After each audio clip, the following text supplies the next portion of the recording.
Good morning. मेरा नाम अविनाश है और मैं BTech electronics and communication engineering से किया हूँ फ्रॉम MIT।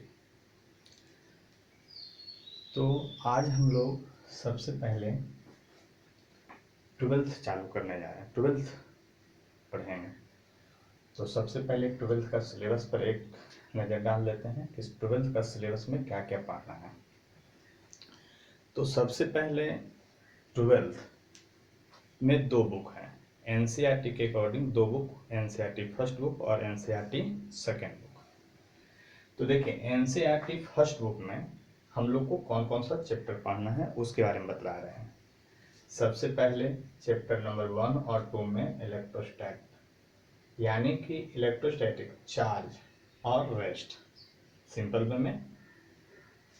फिर थर्ड नंबर चैप्टर जो आता है इलेक्ट्रिक करंट, DC, यानी इसमें जो भी हम लोग करंट के बारे में पढ़ेंगे, सेल, बैटरी, DC करंट के बारे में पढ़ेंगे। दैट इज, इसमें चार्ज यानी इलेक्ट्रॉन जो होगा हर हाल में क्या होगा, यूनिफॉर्म मोशन में होगा। किस में होगा? यूनिफॉर्म मोशन में। उसके बाद फोर्थ नंबर चैप्टर है मैग्नेटिक इफेक्ट ऑफ करंट, यानी मैग्नेटिक इफेक्ट ऑफ करंट यानी कि moving charge produce magnetic field, यानी कि चार्ज का ही प्रॉपर्टीज हम लोग सब पढ़ रहे हैं। फिर आगे बढ़ेंगे मैग्नेटिक प्रॉपर्टीज ऑफ मैटर यानी मैग्नेटिज्म, और इलेक्ट्रोमैग्नेटिक इंडक्शन यानी करंट और मैग्नेट का इफेक्ट विदाउट कॉन्टैक्ट।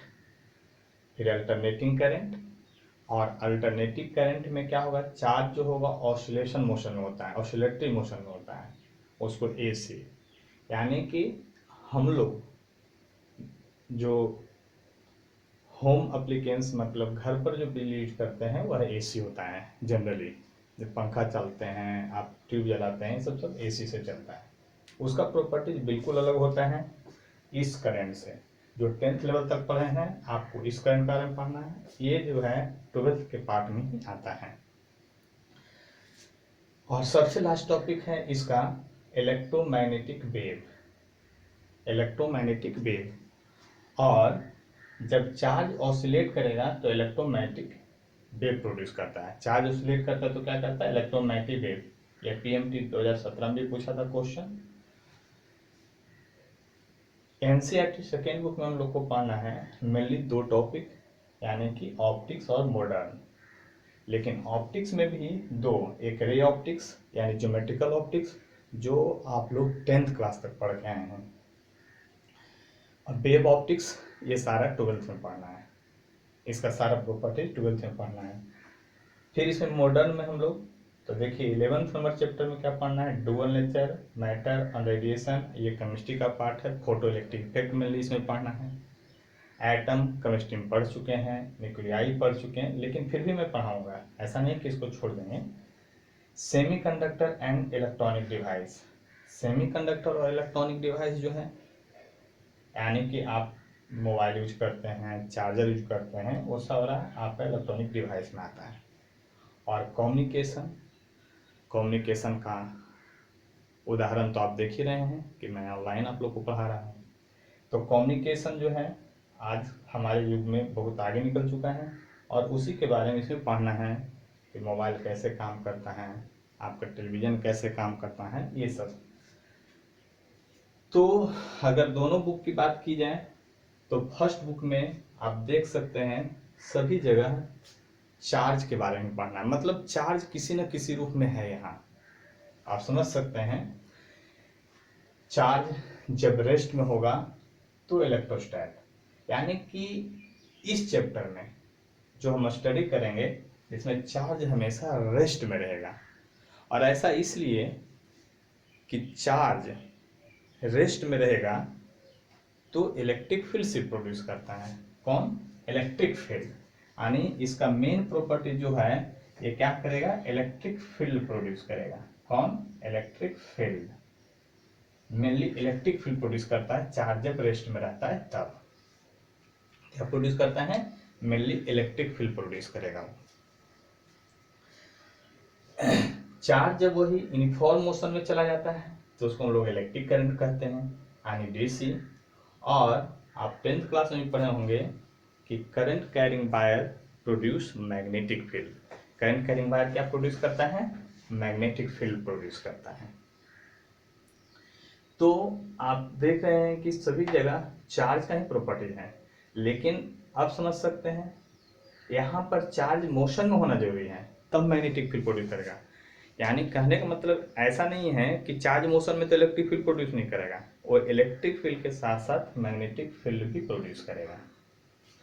यानी कि लेकिन जब मोशन में रहेगा तो हम लोग मेन प्रॉपर्टीज मैग्नेटिक फील्ड को मानेंगे। इसके बाद मैग्नेटिक प्रॉपर्टीज ऑफ मैटर, आप देख रहे हैं क्या? Magnetic properties of matter. और इसमें भी देखिए चार्ज का ही है। और सेकेंड बुक में हम लोग लाइट मॉडर्न पढ़ते हैं। और अगर बोर्ड के हिसाब से हैं या कंपटीशन के हिसाब से हैं तो जो इलेक्ट्रोडायनेमिक्स यानी चार्ज का जो प्रॉपर्टी पढ़ना है, ये सिलेबस जो है आप एनसीईआरटी में देखेंगे तो ये मोटा बुक होगा, ये सेकेंड बुक जो है पतला बुक होगा। इसमें कंसेप्ट बहुत ज़्यादा पढ़ना है। यानी कि मैं कह सकता हूँ कि इलेक्ट्रोस्टैट में जितना कंसेप्ट पढ़ना है उससे बहुत कम आपको रे ऑप्टिक्स और लाइट में पढ़ना है, बहुत कम कंसेप्ट है। यानी कि और वेटेज इसका कम, इसका वेटेज ज़्यादा। मॉडर्न अगर लेते हैं तो आप समझ सकते हैं कि मॉडर्न अगर आप ले रहे होंगे तो मॉडर्न में तो आप समझ सकते हैं कि कौन कौन सा चैप्टर है। लेकिन मेडिकल हो, जेईई मेन हो या फिर बोर्ड हो, बोर्ड में इसका वेटेज 22 मार्क्स का होता है, अप्रॉक्स 22 मार्क्स इन सारे चैप्टर को मिला करके। इसका होता है 40 मार्क्स। आप समझ सकते हैं कि बोर्ड अगर आपको कंप्लीट करना हो तो आप इधर के टॉपिक पे ध्यान देंगे तो इजी भी है और ये सिंपल वे में आप कंप्लीट कर सकते हैं और बहुत ज़्यादा पढ़ें। इसलिए फिजिक्स बहुत ऐसा नहीं है कि बोर्ड पास करना बहुत मुश्किल है। मेडिकल में भी क्वेश्चन मेनली आपका इजी ही आता है।